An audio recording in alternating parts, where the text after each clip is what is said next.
GangRadio.com. Take over. Last mission. Final boss mode. One last card, and this one I mentioned before was scheduled on the 19th with 4 other cards, which I hope is something that this is never done again. You know, having 5 boxing cards, and I was hoping that it wasn't. I was hoping this card wouldn't even happen on the 19th. It wouldn't happen at all because I was like, you know, it's one less card. You know, but Golden Boy managed to salvage its card, and we are going to get Jaime Munguia in the main event against former world title challenger, former Golovkin leftover. Yes, Kamil Szeremeta, formerly undefeated as well. So yeah, and now this card, I've never seen so much fuckery in terms of trying to get Munguia an opponent before, like in a while. Like Munguia, like it's supposed to be Munguia Selecki originally, and then Selecki had some, I think got injured, and he was replaced by Demetrius Ballard, who was a better opponent. I was all for it. I was like, okay, good, finally, yeah, we got a prospect, and we got going against someone who's a former champion. I'm like, I dug it. And then all of a sudden they're like, oh, Ballard's injured, Selecki can fill back in again, and Selecki's back in. I'm like, oh, okay, fine. And then after that, there's some bullshit with Selecki pulling out of the fight, and they never said what. So now they finally confirmed last week that Kamil Szeremeta was the replacement. And now I'm like, that Munguia. I think people are starting to question Munguia now. For all the fighters that people ask, like, when are they going to step up and fight? We shouldn't have to say this to Munguia because Munguia is, he's a former 154 champion. But it's just something crazy about this guy that, we don't know how he's moving. Like he's the number one contender to Andre's belt and has yet to actually say, okay, I want to go after Andre. And I'm sure he could get any fight with one of the champions at, at 160. It's a good fight for Charlo. It's a good fight for Golovkin. So even if you was wanted to jump on the whole Andre's boring and difficult style bandwagon, you still got 2 other champions, and it's like, come on, like. Yeah, I mean, Selecki hasn't done anything to warrant a main event in quite some time of any card. I mean, the only thing is like, he narrowly lost. I mean, he lost to Andre, like pretty much got washed, and then he almost got knocked out by Rosado late in the fight. So, yeah, I mean, you can't get excited for no damn Munguia versus Selecki, and the battle fight's a shame. So we got Szeremeta. And honestly, I don't see anything happen in this fight either. Because Szeremeta isn't like, he might be fresher than Selecki, but he's still coming off for a loss where he got beat up. Yeah, he got beat up pretty good too. Not bad. I wouldn't say bad because bad was what Derevyanchenko got. Good, he just got a good whooping. Let's put it this way: if he was signed to Top Rank, he would have been damn fired in the dressing room.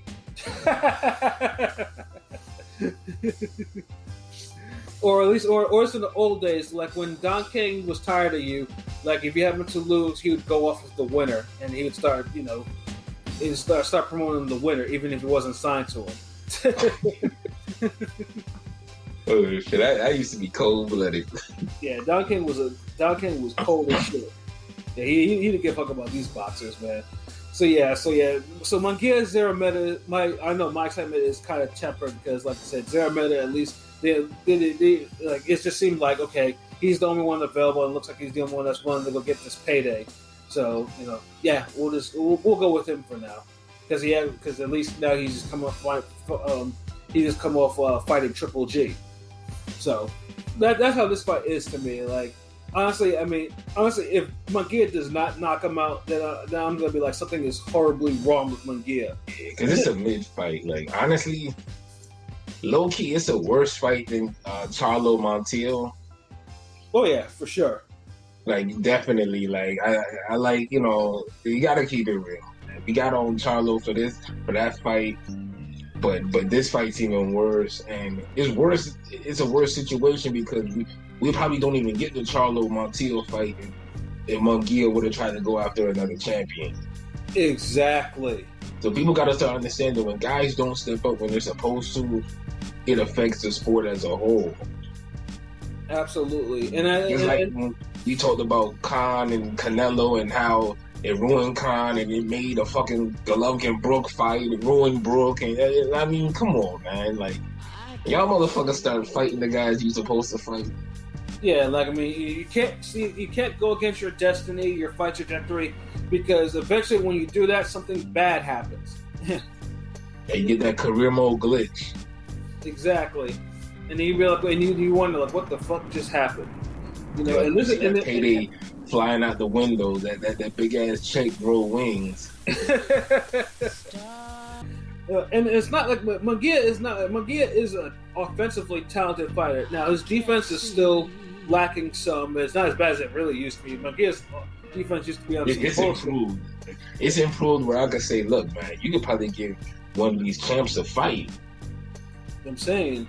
And it's like we believe it better than this damn promoters. Yeah, I mean, I don't know how Oscar's moving him, but it's time to actually step him up.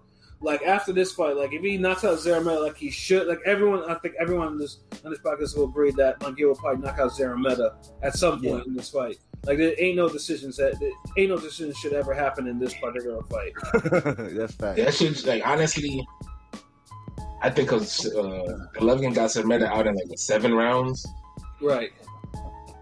Like Munguia, I'll give him 9 rounds. Yeah.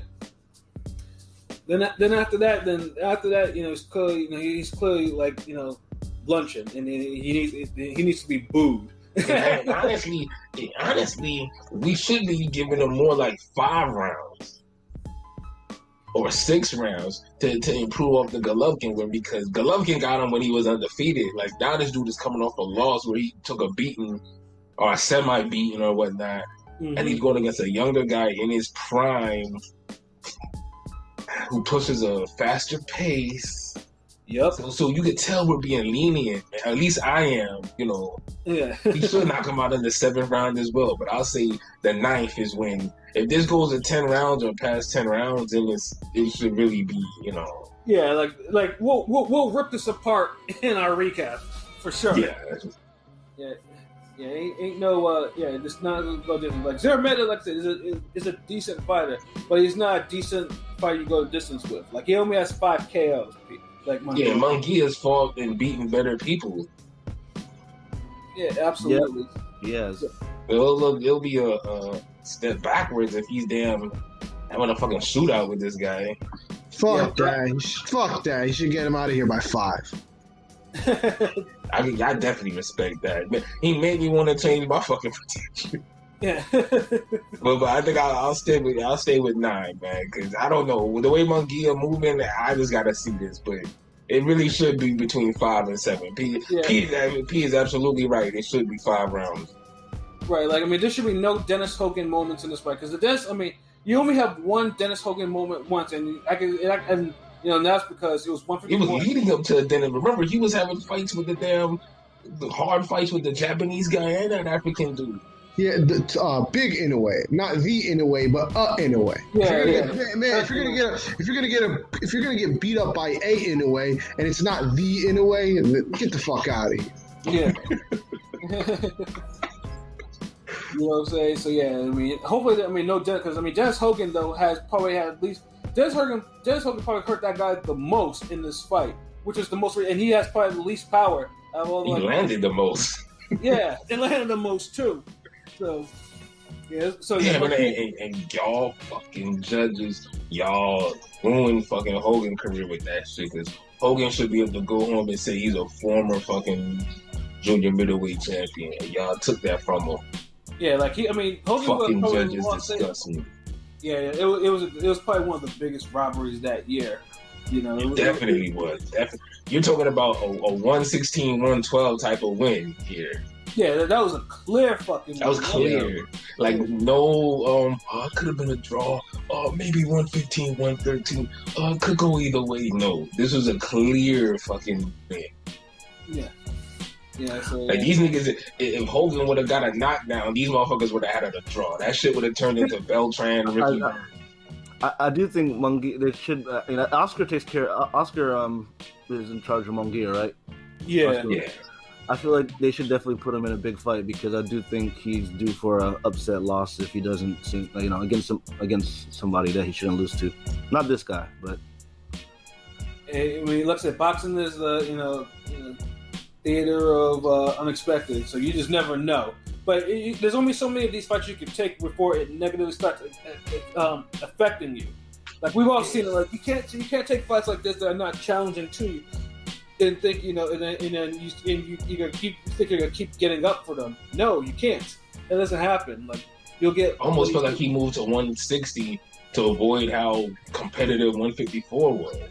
Yeah, because he would eventually have to fight Castano at some point, actually not even Castano. I mean he fucking anybody, dude. At 154, he could have ran into Brandon Adams. He could have fucking ran into Michael Soro. Like so many people at 154 that would have gave him some problems.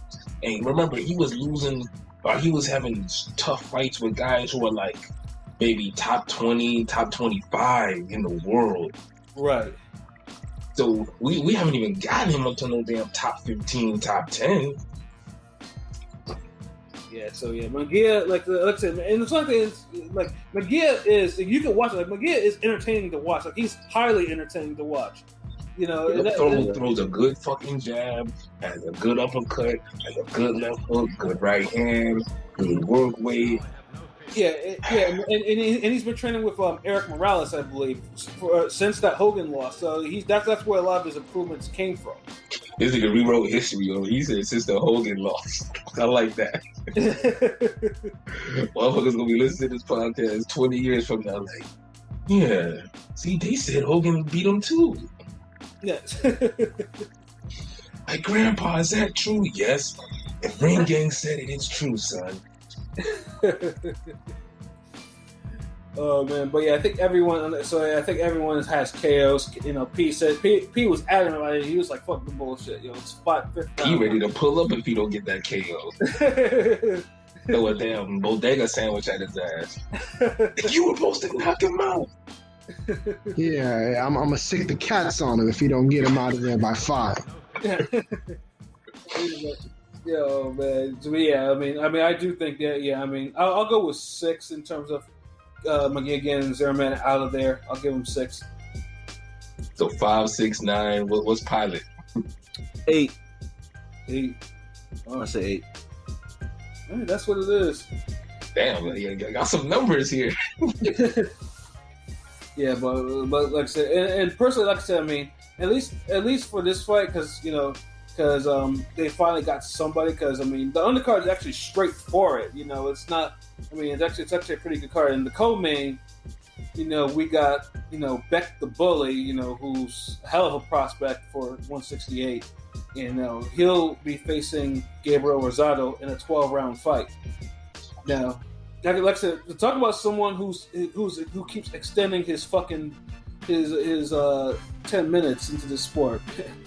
Rosado should have been out of here by now. Should have got that win over Jacobs officially. Right. Yeah, and then that's when everyone saw him last time out. You know, Jacobs. Yeah, that was a disgusting It was a robbery because it was disgusting. Truthfully, neither guy did distinguish himself. Like, if it was a draw, so be it. But if I had to say who won that fight, it was definitely Rosado who won that fight. But it was a piss poor fight though. Jacob, a draw, yeah. It wasn't a great fight. We should just draw that out because that was a draw. That seemed like I could have respected a draw more than a Jacob win though.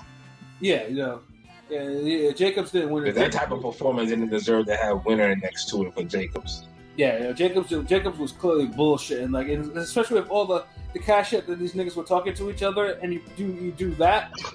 Like, no. There was no winner at all. We lost for fucking I watching lost. that shit. Yeah. It was a few times I was wondering why the fuck do I pay $9.99 for DAZN? That's one of the few times I been watching that horror fight and card too. Like, why the fuck y'all do that trash ass fight down here? that was in Florida. Florida don't want y'all leftover fights. You know what I'm saying? Y'all could have gave us damn Jacobs versus Ryder or something. I'm saying, like, Even that's a better fight. Someone was motivated. Like Rosado looked to spoil. Jacobs was looking to stay in his first gear and coast.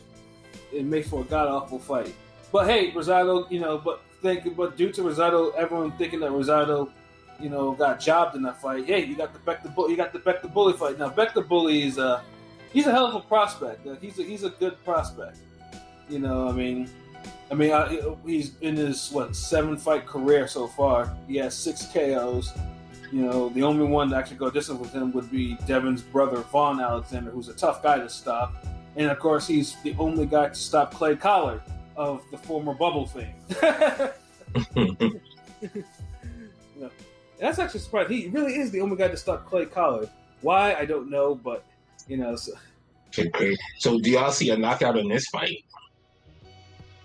I think I do, because Rosado is still getting too long in the fucking tooth. Like, there's no way Rosado. I don't think Rosado has anything for him. Like Beck the Bully, he's a vicious body puncher. Like, dude goes to the body like nobody's business. Like, dude, vicious puncher. Period. Yeah, period. Yeah, like, dude, he'll be too much for Rosado. Like, dude, and Rosado and Beck the Bully's far as high as cruiserweight. So that's a lot of weight behind him. I don't think Rosado's gonna Beck's gonna get this nigga out the paint. Fuck all that shit. Like, he should get him out quickly too. And we hope so too. Because Rosado got some craft to him. But I don't even think Rosado has much left. Like, as far as like durability. Like, exactly. Yeah. Yeah, but that's where the craftiness comes in. Like, I can see this going 6 rounds before Bully just get him out of there. Yeah, I do too. Like, Rosado. It's one thing, you're not gonna take out Rosado early unless you're a fucking Angulo. Yeah, unless you're Angulo. Yeah, you're not gonna get him out of there early. You got to take some time to break him down. And like I said, Rosado hasn't been killed in about 7 years. So, but then like I said, he's long in the tooth. Like, he's nearing the end of his rope. Like, seriously. Yeah, but that's what I'm saying. Like, he's so like over the hill that if Beck has the right temperament, then I think he does. Well, I can see this ending early. Yeah, maybe 4 rounds, but I think I'll stick with 6. I'll go 3. I'll go 5. Pilot? 6. We'll keep it tradition. I'll say 6. Damn, y'all think it's gonna be early knockouts for all these fights? I don't know, man. Y'all niggas started it with the knockouts with the tag fight, and that's a nigga who's never been knocked out before. Yeah, that's why I said decision. Yeah, that's what I'm saying. Like, the fights I be calling for knockouts, so y'all be like, man, that's a distance fight.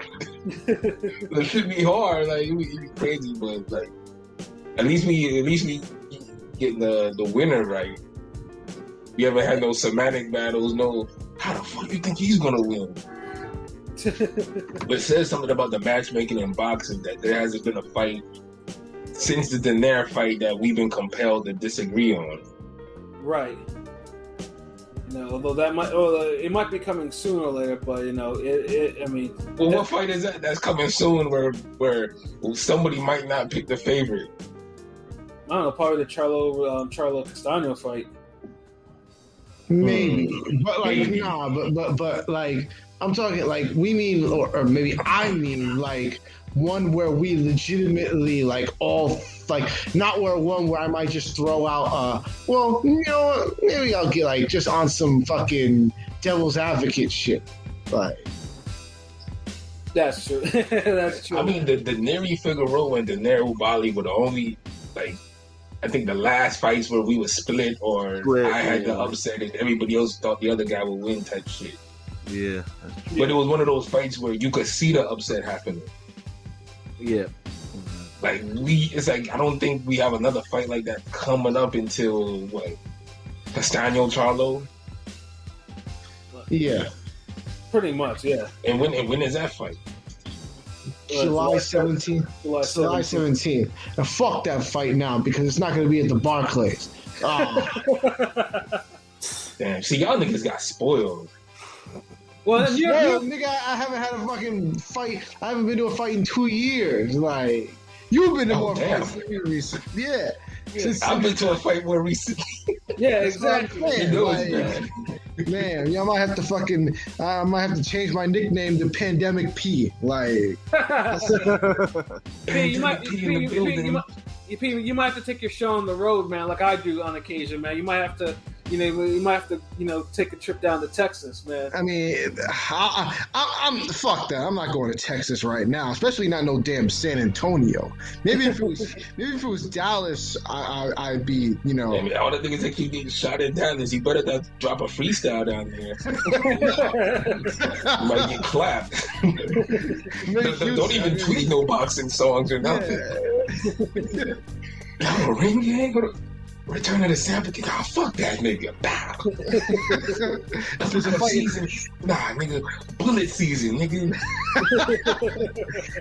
if there's a fight in LA, I'm gonna go because now my sister is living out there. She's not too far from the Staples Center. So if they ever want to fucking drop one at the Staples Center, I'll go. But I ain't going to no fucking Texas. Word. But yeah, and then the rest of the card, we have the return of Marlon Esparza, who'll be going for, a flyweight title against champion Edith Zamora, and then we have an opener. We have Blair Cobbs, and he'll be returning against Brad Sullivan, another guy who has like 9 lives in sport. Yo, honestly, the Golden Boy card seems like the card that would be the most enjoyable. If we said this before, usually Golden Boy, like for all the problems that they do have, they know how to build a card that people actually you can watch it like from beginning, like from the prelims to the end, and have a damn good time. It'll just be fade after fade after fade. Yeah, competitive ebb and flow type of fight. It's like they're like a rap group with a bunch of guys who are like head cases and have problems and they're always into trouble. You like, how the fuck these niggas even make an album? Like, motherfuckers always beefing with each other and shooting each other, and one nigga smashing the dude's sister, mom, whatever the fuck. There's crazy chaos. Shit, but at the end of the day, sounds like their boxing's version of the Ghetto Boys. Yo, but at the end of the day, they'll drop a fire album, and you're like, I don't know how these niggas did it, but thank you. Exactly. Yeah. That's Golden Boy right there. Yeah, so I mean, that, like I said, low key, you can't really sleep. You can't sleep on that card, Of course, I mean, obviously, you have 5 choices, you have 5 choices for you to watch. So I mean, so fuck it, yo, let's rank the choices right now because this is the last card we previewing for that day, right? Yeah, because that's the last one. Did all of them, so confirmed. Okay. So what's the top card we prioritizing that day? On this Boxing Day. I mean, for me, it would probably be the Triller card. Lopez. Campbell. Yeah, no, Triller's getting prioritized because that's like all the other ones. I'll record it or find a way to watch later. Yeah. I don't know about the card, but Triller's main event is the priority. It's the main event. That's what I'm saying. It's the main event. But the card itself is trash. They needed Golden Boy's card. Yeah, but at least with Triller, then luckily, like it has the music acts, and then although I'm not happy about the reggaeton being played on that chick. Oh Lord, hold on, that might drop it down the list a bit. Hold on, so then we have the Chavez fight, Chavez card. Yeah, I mean that's 5 to make it. I mean, I'll be more than happy just to watch the highlights of that shit. No disrespect to Chavez Sr. though, but that's and the funny thing is too is like Chavez Sr. and Camacho Jr. had the nerve to be beefing the other day. Like they were getting each other's faces. I saw some clips. Honestly, I think that fight might be fucking entertaining, yo. Like I think that card might surprise us. Like Anderson Silva might do some crazy shit and beat DLC. DLC might turn up and beat Silver. Like, I don't know, man. Like, honestly, that card is more interesting than the Triller card, except for the main event. Right. Like the thing with the Charlo card, I mean, I like the Angelo Leo fight and Isaac Cruz fight. I mean, yeah. Well, I mean, the main event's trash. So. Well, yeah, the Leo Alameda fight is awesome to me, and I don't. That might be the best pure single fight of the damn weekend. Right, Awesome. and then Cruz versus Francisco Vargas, I just don't want to see it. Not because I don't think it's a good fight, but because I don't think I should see another Vargas absorb another ass whooping, like because he will absorb another ass whooping. And then you have and you have the other Gary Russell brother that's going to be on there facing Emmanuel Rodriguez. So I mean. It's not bad. It's not a bad card. It's just the main event is just not. Yeah, what else? Top rank has the monster, right? Yeah, Top Rank has the monster. Oh fuck! Okay, that's the top of the list now. Yeah, and that one has the Dog Bay Lopez fight, and then Michaela Mayer, who you actually like. I don't really like watching Michaela Mayer all that much. You don't like watching who? Michaela Mayer. I like watching Michaela Mayer. So she be boxing these broads up, yo. Yeah, I don't really find her entertaining. Mostly because I don't really. She's something about. More entertaining than Shakur Stevenson. What's that? I said she's more entertaining than Shakur Stevenson. No, she isn't. I'm not gonna go that far. Although I can't. Look how bad it had become that I'm even comparing them though. Keep in mind, I've actually seen Shakur Stevenson live 3 times. And he got stopped it, so I can't. That's why I can't say that. Yeah, unfortunately, I fell asleep last night. So, yeah. So that was not a good mark for Shakur. That I fell asleep. I think it was like the 5th or 6th round. I fell asleep after that. Damn. But the Dog Bay Lopez fight, like that's a legit fight. That's a legit fight. That's a war. That's a war on paper. You could honestly put. Each card has one legit fight. I wish you could just put them all onto just one card so you could just see all the fights you cared about in one card. Shit, I wish they learned to put things on Friday and Sunday. That was it. Let me see Lopez, Dog Bay, the Leo Alameda fight. Mm-hmm. Let me get Chavez and fucking and Camacho or I don't really trust Chavez Jr., but yeah. Let me get Chavez and Camacho, Cambosis and Lopez, and I'm good. And then you could just throw the Monster and Charlo KOs on the top for like, it's like they're like the bag fries. you order some checker fries, and they love you up with the fries, and you got some fries in the bag at the bottom. Well, here in the Northeast, it's like Five Guys for that. That's probably the equivalent. Yeah, but Five Guys fries are trash. Well, no, I like them. I've had both. There's no Checkers. Is there Checkers in New York? Yes, there is. It's either gonna be Checkers or Rally Burgers. I know we used to have a Rally Burger. There's a Checkers by me, and I love their fucking fries. Fries way better than fucking Five Guys fries. Ain't even better than damn Wendy's fries. Facts. Like Five Guys, like niggas got hype up the burger. I'll let it go, but they know I'm gonna hype up their fries. That's why they give you so many of them. They're like the PVC Fox of fries. And the bonus, they give you like the bonus fries where you can tell they weren't really supposed to be in this batch, but you still got them anyway. It's like, oh yay, an extra couple fries. That's a win. That's the Charlo and Monster KOs. That's why I said they're like the bag fries. Like you'll take them, but you're not gonna get in your car and go to Five Guys for bag fries. Facts. So you really, is anybody gonna wake up just to see? Well, nah, fuck it. I woke up just to see some fucking Monster KOs. Let me take that back. But okay, for Charlo. All I know is thank God to usually with Showtime. Showtime will re-air that fight the whole card the next day, and then the zone is pretty much it's instant. Like once it's done, like I can instantly go in there. Oh yeah, that's right. Okay, yeah. The zone, you're gonna have to drop a spot down now because I forgot I could see the whole thing. Half of those I can DVR. So you know what I'm saying, team tape gang. So tape game, hey. Yeah. It's either Lopez or Top Rank for me now.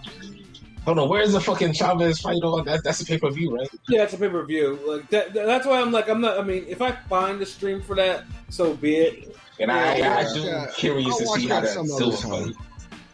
I'll find time to watch that some other time. I'll watch it's not on my priority list. Yeah, I'll watch YouTube highlights for that one probably.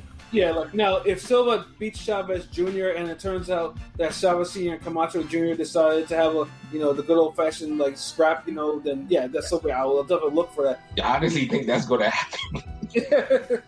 And then they should have found some way to put that on the undercard for the Lopez Cambosa. I'm gonna say Lopez Gamboa. That's a ring pole mythical matchup. Yeah, and then that Triller card too. I mean, there's 4 main fights though, but there's like 10 fights in its prelim on the card. That starts at like 3 or PM or some shit like that. That's a long fucking card. Yeah, I'll pass. At least the prelims are free though. It better be. Yeah. So I was on